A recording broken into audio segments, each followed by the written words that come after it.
Thomas Hart Benton was as deeply committed as Innes was to the proposition that works in the fine arts can be conducive to the evocation of not just material things, but the experience of them.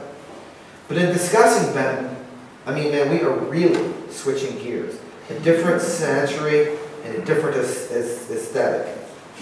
But his claim, Benton claims for art as a way to stir specific and heartfelt emotions in the beholder, and his proposition that art can literally capture experience, which, as you might guess from my tone, I'm a little dubious of, are at least as strong as Innes's.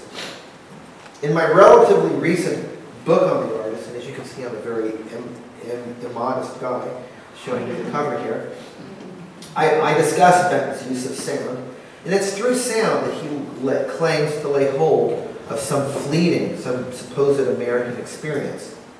In his autobiography, he wrote, "The old music cannot last much longer," adding that, quote, "I count it a great privilege to have heard it in the sad twang of mountain voices before it died," end quote. By painting works like these, based on popular folk tunes, Benton not just made not just the music last, but also the folkways that are the song's content. Sound itself would provide the key index to the lives, cultures, and experiences he investigated.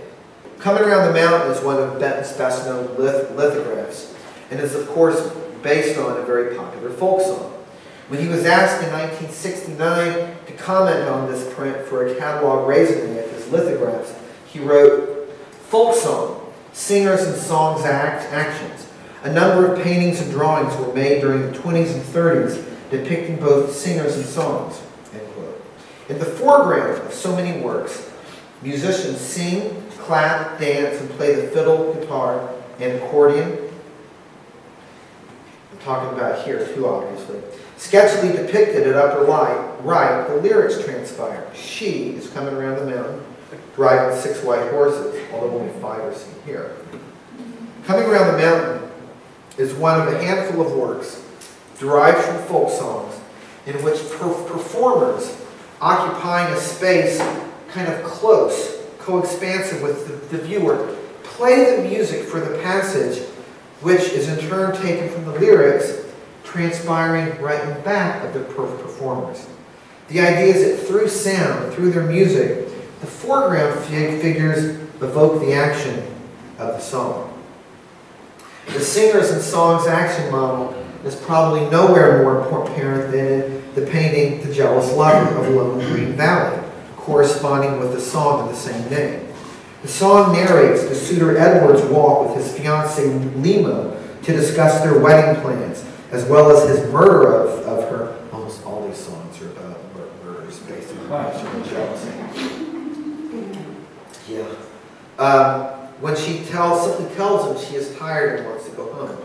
Upon being stabbed, which you see here, Lima reiterates her claim to faithfulness, a dynamic not mentioned in the previous stanzas, but fraught enough to drive him to murder her. Parallel with the protagonist's actions in the middle ground is the musician's playing below. Benton's former student, Jackson Pollock, posed for the figure playing the mouth harp. The central figure on the fiddle remains unidentified, and the figure at right has taken the harmonica out of his mouth in order to sing the ballad, to further bring to life the song's action, as Benton put it. Among the folk songs Benton illustrated, a lot prominently feature trains and related imagery. Included here are Jesse James, Coming Around the Mountain, John Henry, and 10-Pound Hammer. Train scenes recur throughout Benton's work. Locomotives play significant roles as well in each of his mural projects, 11 of his lithographs, and several dozen drawings and watercolors. The train pictures suggest the artist's keen understanding that even the most innocuous, ubiquitous sonic emblems, in this case the train whistle of all things, have enormous importance for the way we understand the ironclad behemoths to which the whistles are attached. Railroad provided a standard romantic emblem throughout his life. including during his formative years as a boy in Neosho, Missouri. He remembered, quote, "My first pictures were of railroad trains. And engines were the most impressive things that came into my childhood. To go down to the depot and see them come in, belching black smoke with their big headlights shining and their bells ringing and their pistons clanking, gave me a feeling of stupendous drama, which I have not lost to this day." Well, with the bells ringing and pistons clanking, the sounds of trains accounted for a good bit of what Benton remembered about them. He commented further, "Its whistle is the most nostalgic of sounds to my ear. I never hear a train whistle blow," he continued, quote, "without profound impulsion of change, without wanting to pack up my things, to tell all my acquaintances to be damned, to be done with them, and go somewhere," end quote. Benton's emphasis on the whistle in these writings prompts us to consider closely their function in his two best-known paintings, Engineer's Dream and Wreck of the Old 97, works whose titles and subjects come from railroad folk songs of the same name. The experience, the meanings behind these pictures is carried, I'd like to suggest, by none other than the whistle itself. The whistle emits a rich, steady cloud of steam, modeled in white and gray, roughly mimicking the proportions of the darker fumes coming from the smokestack above. The suggestion is that the whistle is in the process of blowing loudly or has just been sounded. Perhaps dwarfed by the larger smokestack, the whistle nonetheless speaks volumes about the meaning of each picture, exemplifying the appeal to the sonic, the sense of sound, as a sign of desperation, a warning that more is being derailed than just a train. Corporate authority, historical precedent, schedules, and the always shaky perception of safety in early railway travel are among those things being derailed. We can only assume that, as had been the case for the previous 80 years, the whistle here functions to tell time, arrivals and departures, and to ensure safety, that is, if its sound is heated. As a sounding mechanism for most locomotives, past and some in the present, the steam whistle in both paintings is a sort of moniker, an identifying attribute. In addition to the painting's formal and thematic affinities, they both depict songs warning against going too fast, against getting caught up in the mechanical moment, and ultimately against the pressures of corporate efficiency.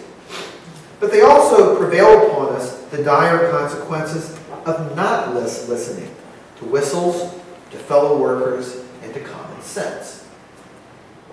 In the Wreck of the Old 97, the engineer is concerned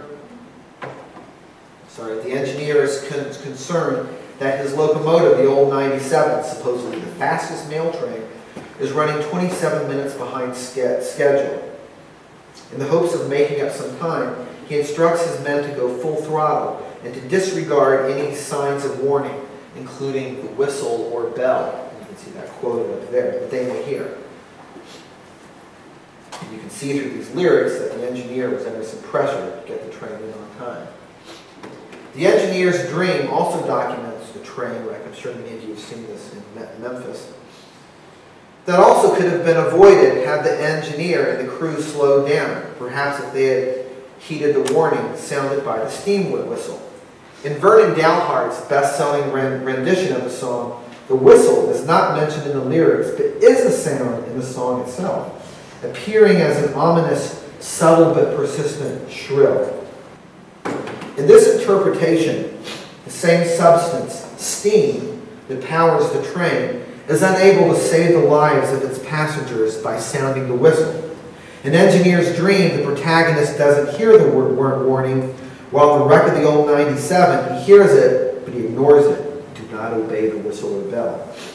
The irony takes on horrific proportions in the latter case, with the verse making clear the roles of steam in powering the train, in sounding the whistle, and ultimately, the engineer's death. In showing the still steaming whistle in Wreck of the Old 97 and Engineer's Dream, Benton joined other commentators of the era in turning to locomotive metaphors to sound a warning, literally, against the deceiving promises of modernization. What better emblem to protest industry gone amok than the very harbinger of the Industrial Revolution in the first place? Benton's friend, the architecture and cultural critic, Louis Mumford, similarly commented on the slippery relationship between cultural progress and decline. And his remarks illuminate the artist's thoughts on the subject. And like Benton, he retreated to railroad metaphors. By now, 1950, however, every intelligent observer knows that our civilization cannot continue indefinitely in the present fashion. Like a drunken locomotive engineer on a streamlined train plunging through the darkness at 100 miles an hour, we have been going past the danger signals without realizing that our speed only increases our danger and makes more fatal the crash. Like Benton's whistle, Mumford's slightly later streamlined train makes clear the failure of rational technology and the thinking from which it stems. Part of the message, to read the painting and song lyrics literally, is to slow down. Musicians have played this song over the decades, but its renown stems from the fact, Johnny Cash, this was a hit for him. This isn't some archaic old country folk song. But the song's fame stems from the fact that it was the subject of a long, bitter lawsuit regarding its authorship and ensuing royalties. This copyright scandal played out publicly in 3 issues of Time magazine, the last being December 31st, 1934, just 1 week after Benton had appeared in color on the magazine's cover, the first American artist to do so. I want to just make this a little bit personal and tell you that I'm not a singer, but I play one on television. I'm not a singer, but I play in a cover band in Fayetteville. And one of the songs we do, if I can have a little light here, is Wreck of the Old 97. And I thought it might be nice to play that for you now. They gave him his orders out Monroe, Virginia, saying, Steve, you're way behind time. This is not 38, but it's old 97. You must put her in the Spencer on time. He looked around and said to his black greasy fireman, just shovel on a little more coal. And when we cross that wide old mountain, you can watch old 97 roll. It's a mighty rough road from Lynchburg to Danville in a line on a 3-mile grade. It was on that grade that he lost his airway. You see what a jump.